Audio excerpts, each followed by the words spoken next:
ओम नमः शिवाय।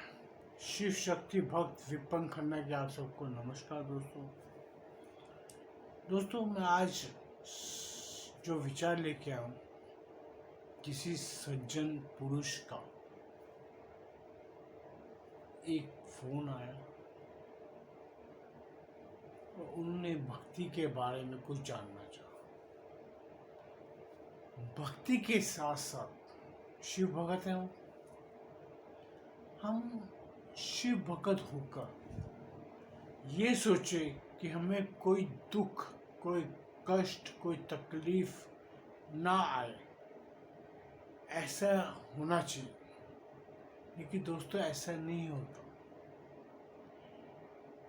भक्ति करना इंसान ये मत समझ ले कि उसको सभी दुखों से छुटकारा मिले। भक्ति, शिव की भक्ति करना बहुत आसान है और उतना ही कठिन भी है। कुछ बातें मैं आपसे करना चाहता हूँ, जिक्र करना चाहता था कि शिव भक्ति करने का मतलब ये नहीं है कि आप अपने आप को साबित कर दें, हाँ मैं शिव भक्त हूँ।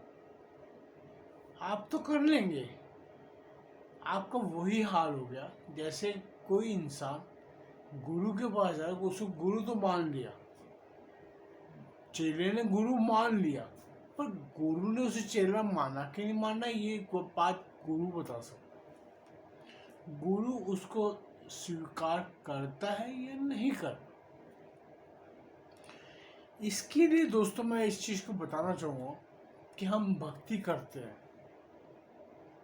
शिव जी की करो, विष्णु जी किसी की भी करो। मैं किसी भक्त के लिए मैं ये नहीं कहूँगा कि महादेव को भक्त पूजा करो, नहीं, शक्ति की करो, राम जी करो, कृष्ण की करो। अरे विष्णु की करोगे तो वो राम जी की हो गई, कृष्ण जी की भी हो गई, क्योंकि सभी उनके रूप।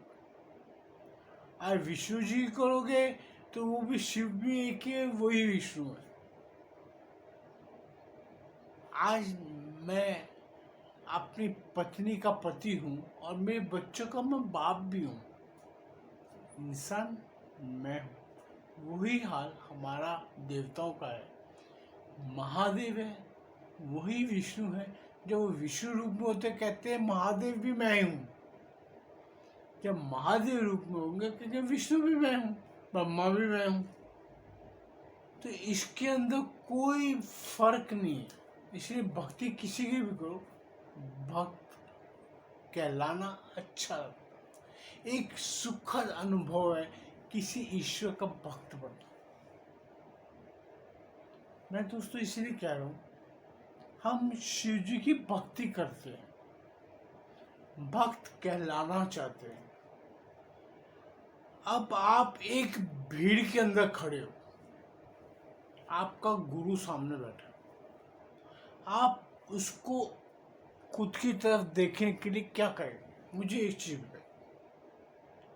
आप स्कूल में बैठते, 50-60 स्टूडेंट क्लासरूम में बैठे हुए, टीचर सामने खड़ी है, अच्छा पढ़ा लिखा लड़का होगा जो क्लेवर होगा, वो अपने प्रश्नों का उत्तर देके टीचर को इम्प्रेस करते। जो इस काबिल नहीं होते वो क्या करते हैं? वो शरारतें करते हैं, एक दूसरे जो पढ़ने वाले बच्चों उनको तंग करते हैं कि वो टीचर को अट्रैक्ट कर सके।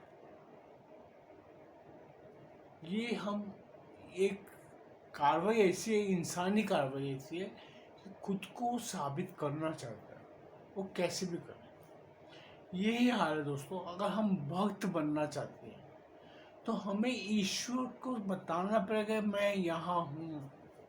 तो उसके लिए ईश्वर की भक्ति करने के साथ साथ, ईश्वर की भक्ति के साथ में ईश्वर का पूजन बहुत जरूरी है। अभी वो शख्स भक्ति तो करता है लेकिन पूजन नहीं करता। पूजन मतलब आप घर की पूजा कर ले, ठीक है, लेकिन महादेव मंदिर में बैठे हैं, शिवलिंग रूप में, क्या आपके पास इतना वक्त, समय नहीं है कि आप वहां जाकर जल चढ़ा सके, बेलपत्री चढ़ा सके। दोस्तों, मेरे हिसाब से मेरी अपनी सोच है इस चीज में कि शिव एक ऐसे देव है जिनकी भक्ति और पूजन में कोई पैसा नहीं लगता। आप कभी कभी नोटिस करो, मंदिरों में जाते हो, शिवलिंग को वो लोग मंदिर के कई बार आंगन में भी बिठा के रखते हैं शिवलिंग को, क्योंकि उसमें जल गिरता है तो जल बाहर निकल जाए, इसीलिए लोग मंदिरों के बाहर भी बना के जो चबूतरा होता है उस पर शिवलिंग लगाते रखते हैं। बहुत मंदिरों में मिलेगा आपको।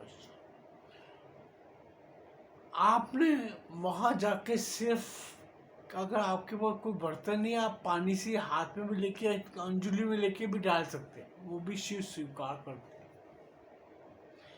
बेलपत्री के पौधे से एक बेलपत्री तोड़ के भी आप चढ़ा सकते हैं, उसमें कोई धन नहीं लगता दोस्तों।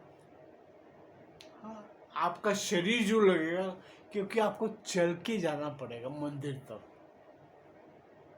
आपके मन में श्रद्धा होनी चाहिए, मन में विश्वास होना चाहिए, शिव के प्रति आपके हृदय में प्रेम होना चाहिए। आप भक्ति तब तक न करें जब तक आपके हृदय में देव के प्रति प्यार न हो, वो कोई भी हो।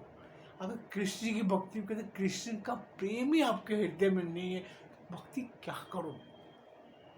एक भक्त होना कोई सर्टिफिकेट नहीं है दोस्तों। मैं किसी को ये नहीं कहता कि वो भक्ति करके दिखावे की बात ही नहीं करता। वो भक्त बनना चाहते हैं, लेकिन उसे पता ही नहीं भक्ति कैसे ही।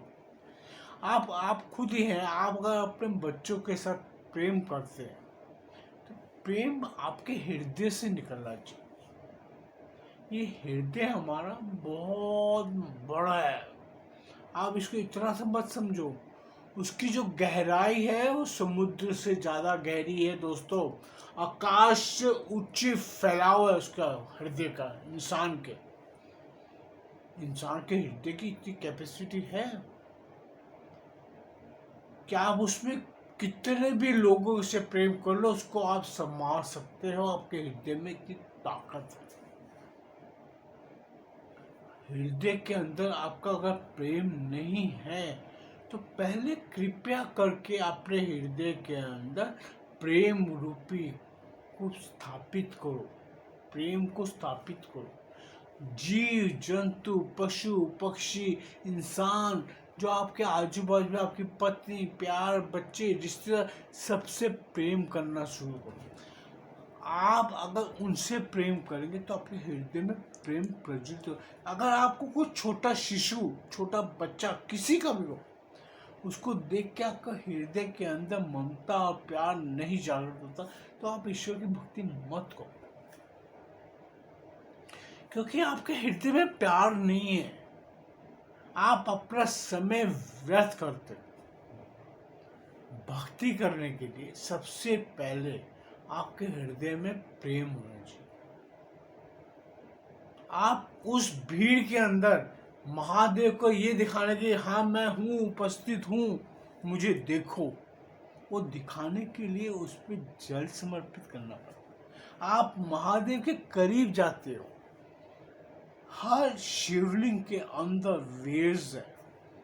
आप कभी भी एक चीज समझ के चलना, जितनी संसार की ज्योतिर्लिंगे हैं, जितनी शिवलिंगे हैं, जो शिव मंदिर हैं, उनकी सबकी एक अटैचमेंट कैलाश से है।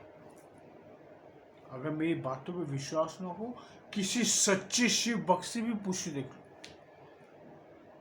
मैं इस चीज को मैं ये नहीं कहता मेरी बातों पे विश्वास करो। अगर करोगे तो उसमें सुख आपका है, मेरा कुछ नहीं आना।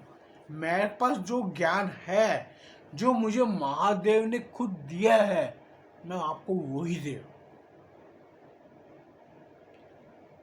संसार में जिस छोटी से छोटी शिवलिंग है, छोटी से छोटी, उसका भी शिवलिंग से अटैचमेंट है कैलाश से। जितनी ज्योतिर्लिंग है, हाँ, उस ज्योतिर्लिंग क्या है, वो एक बड़ी संरचना है। वो शिव का साक्षात ज्योतिर्लिंग का मतलब ये है, वहां पे शिव ने प्रकट होकर उधर दर्शन दिए लोगों को। और जो हम शिवलिंग की पूजन करते हैं, वो शिवलिंग भी अटैच है। जैसे कि आपको छोटी सी मिसाल देता हूँ, बड़े बड़े टावर लगते हैं किसके लिए? मोबाइल फोन के लिए। उसके टावर के आजू बाजू में वायरिंग नहीं होती दोस्तों, वेव्स छोड़िए। हर मोबाइल कनेक्शन खींचता है। सेम चीज है, कैलाश से वेव्स निकलती हैं, वो वेव्स सब ज्योतिर्लिंगों में जाती हैं। ज्योतिर्लिंगों से जो वेव्स निकलती हैं, वो सब छोटे छोटे जो घरेलू मंदिर हैं, छोटे मंदिर हैं, जो हमारी सोसाइटियों में हैं, जो छोटे सार्वजनिक मंदिर जो एरिया पर्टिकुलर राज्यों में छोटे विषय होते हैं, वो मंदिरों में जाती है जहाँ पे शिवलिंग होगी। वो उसको कैच करते हैं। जैसे सिम कार्ड फोन पकड़ता है सिग्नल, वैसे वो शिवलिंग के भी सिग्नल पकड़ती हैं। आप कभी भी किसी साइंटिस्ट को जाके पूछ लो, ये चीज़ की रिसर्च आ चुकी है। उन्होंने जहाँ जहाँ शिवलिंग होती थी, वहाँ वहाँ उन्होंने जो एटॉमिक पावर का जो टेस्टिंग करते हैं ना, उसको घुमाया तो उसको अंदर वेव्स पकड़ी जाती है। आप किसी रिसर्चर से पूछ के देख लो, ये शिवलिंग के अंदर से चेक किया गया, वो वेव्स पकड़ती है। तो आप मंदिर जाते हो तो आप उस शिवलिंग से जब पूजा करते हो, जल चढ़ाते हो, जल और अग्नि, सूर्य, मिट्टी, आकाश, हमारे जो पांचों तत्व हैं, वो जागृत देव है जिसे हम देख सकते हैं। हवा को नहीं देख सकते, बट महसूस कर सकते हैं। सूर्य को देव क्यों कहा गया है? सूर्य के बिना सृष्टि चलना मुश्किल है, इम्पॉसिबल। चंद्र को देव क्यों कहा गया है? चंद्र सृष्टि को संचार कर रहा था। चंद्रमा आकाश में बैठ के इतनी करोड़ों किलोमीटर दूर होके भी समुद्र की हाई टाइड लो टाइड को, ज्वार भाटा को संतुलित करता है। जो वो ऊपर बैठ के इसको संतुलित कर सकता है, तो ईश्वरीय तत्व हमें संतुलित कैसे नहीं करते? हर ग्रह हम पे इफेक्ट मारता है। आप मानो ही ना मानो, आप कोई फर्क नहीं पड़ता किसी को, क्योंकि आप नहीं अगर मान रहे तो वो आपकी कमी है, क्योंकि आपके पास ज्ञान नहीं है। जिसके पास जो चीज़ नहीं होगी उसको आप क्या समझा लोगे? समझा ही नहीं सकते। इसीलिए मैं हर किसी से कभी बहसता नहीं, क्योंकि जिसका डब्बा ही खाली होगा उसको क्या दोगे आप यार? जिसके डब्बे में छेक होगा उसमें जितना मर्जी पानी डालो वो नीचे से निकलता है। इसीलिए अज्ञानी पुरुष को ज्ञान बांटना सबसे बड़ी मूर्खता होती है। हम तो वीडियो बना के छोड़ देते हैं, जो समझेगा उसको समझ आ जाएगी, जो नहीं समझेगा तो गैर क्या होगा, क्या फर्क पड़ता है? हमने कौन सा दाम खर्चे को पैसा खर्च के हम बैठे हैं यार? हम सिर्फ ज्ञान की बातें करना चाहते हैं। हम अपने ज्ञान जो ईश्वर ने हमें दिया है, मुझे दिया है, मैं वो प्रचलित करना चाहता हूँ। और मैं इस वीडियो बना के बस यही होता कि मेरा ज्ञान इसमें रह जाए। कल को मैं चला गया तो कम से कम मेरा ज्ञान तो बचा रहेगा। आज मैं कोई ना सुने, मेरे कम से कम बच्चों को मेरी याद आई, कम से कम खोल के देख तो सकें। और मैं दोस्तों यही ज्ञान मैं संसार, मैं आप लोग जो मेरे सब्सक्राइबर है, मैं उनको भी अपना परिवार समझता हूँ, और जो वीडियो देख रहे हैं मैं उनको भी अपना परिवार समझता हूँ। अगर आपके पास भी कोई प्रश्न हो तो कभी भी बेहिचक, मेरा व्हाट्सएप नंबर मैं इसीलिए डालता हूँ, आप पूछ सकते हैं। अगर मैं समर्थ हूँगा तो मैं आपको जरूर उसका जवाब दूँ। अभी जैसे ये फ़ोन आया था मैं उसी का जवाब दे रहा हूँ, उसी का विवरण बना के पूरा वीडियो बना दिया मैंने उसके लिए, सिर्फ इसी कारण कि किसी के अंदर कोई शंका ना रहे। भक्ति कर रहे हो तो कुछ वक्त महादेव के लिए निकालो, मंदिर जाओ। शिवलिंग पे कोई पैसा नहीं लगता दोस्तों, 1 रुपया नहीं। आपको मैं ये नहीं कहता कि आप 5 रुपए के फूल भी चढ़ाओ उस पर, मत चढ़ाओ। अगर आपके आजू बाजू में कहीं बेलपत्री का पेड़ है, एक बेलपत्री साफ सुथरी खंडित नहीं होनी चाहिए, अखंडित बेलपत्र, टूटी फूटी नहीं, साबुत पत्ते वाली हो, तीनों पत्ते लगे हो, वो बेलपत्ती शिवलिंग पे चढ़ा के 1 लोटा जल चढ़ा दो। आप अपनी ये चीज का कार्रवाई प्रतिदिन करेंगे। ये नहीं आज किया कल छुट्टी परसों छुट्टी। शिव एक चीज को मानते, नियम को। उन्हें कुछ नहीं चाहिए भक्ति में, एक ये नियम, जो नियम आप खुद बनाओ, किसी से पूछने की जरूरत नहीं दोस्तों। आप बोलो हाँ मैं इतने बजे आऊँगा, मैं ये जल चढ़ा के जाऊँगा, बट उसके अंदर आपको मैं अपनी बातें खुद की बताता हूँ। हम लोग कई बार जगह क्या बोलते हैं कि किसी की परिवार में डेथ हो गई है, हम मंदिर नहीं जाते, सूतक लग गया, पातक लग गए, सब लगते रहते, लेकिन एक चीज बता दो, महादेव के भक्त को कुछ नहीं लगता। अब मुझे बताओ, शमशान में महादेव की मूर्ति क्यों लगती है? शमशान में शिवलिंग पाई जाती है। कोई भी शिव शमशान घाट चले जाओ, वहां पे शिव जी की मूर्ति स्थापित होती ही होती है। क्यों होती है? जब महादेव शमशान में बैठे हैं तो कहाँ से अशुद्धता तो आपको छुएगी? आप यही बता दो। शिव भक्त को कभी भी ये सूतक पातक नहीं लगता, अगर सच्चा भक्त है।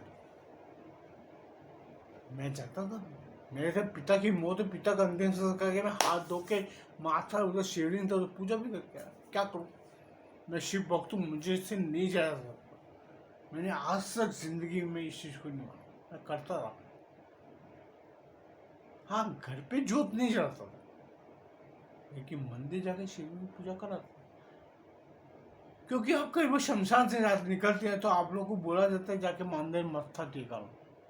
वो क्यों कहा जाता है?